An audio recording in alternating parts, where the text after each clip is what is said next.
at government intelligence, the stock market, even our ability to work from home during the pandemic, they all have one thing in common: artificial intelligence. It's not only here to stay, some worry, or quite frankly, it's taking over. So the United Arab Emirates is trying to lead the way, having its own ministry of AI. And Omar Al-Olama is the tech wizard putting his cyber smarts to work for his country. At 30 years old, he not only carries a lot of professional responsibility, he also leads a double life. Our John Defterius suited up and went along for the ride. It's 4:30 a.m. and Omar Al-Olama is embarking on his daily routine. It's an unusual double life as he drives 1 hour to a Presidential Guard military training camp. I didn't expect I'm going to have a dual life, right? That I'm a military service or a national service recruit in the morning and a minister in the evening. As the sun rises through a thick desert fog, the tall 30-year-old UAE Minister of Artificial Intelligence is in the lineup with the rest of the platoon. They are taken through their paces. A 3-kilometer march in full gear kicks off a rigorous day of training.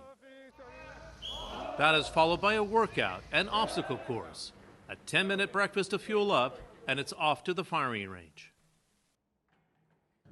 Our visit coincides with a milestone of sorts for the minister, and that is 1 year of national service, complicated, of course, by the COVID-19 pandemic. In his first round, Olama hits his target, but was aiming low, so he was instructed to make adjustments. So this is the first round, right? Yes. It's the second round. It's quite a change. A little bit of calibration goes a long way. So just some adjustments. The first thing that you have to do when you come through the gates is park your ego at the door, right? And it's like being reborn. It doesn't matter how much you have in the bank account outside the camp. It doesn't matter who your father is. It doesn't matter what rank you are. What matters is how good of a cadet you are and how you're able to understand what's given to you and apply it.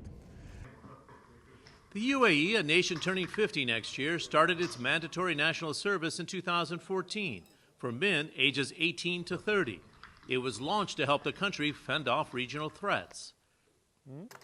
Each cadet is evaluated daily across a dozen categories, from how they clean their rifle to teamwork.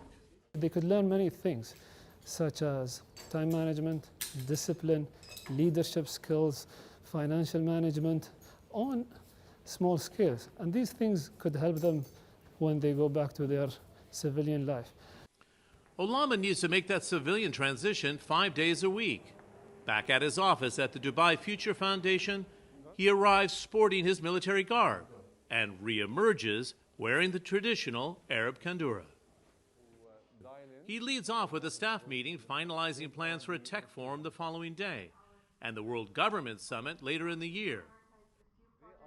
I join him in a session with computer coders recruited from the ranks of the National Service. They have a mandate to develop a commercial software platform for shipping. Shalom. Shortly thereafter, Olama welcomes an Israeli delegation in Dubai to explore high-tech collaboration. The head of the delegation served in Israel's mandatory defense service program.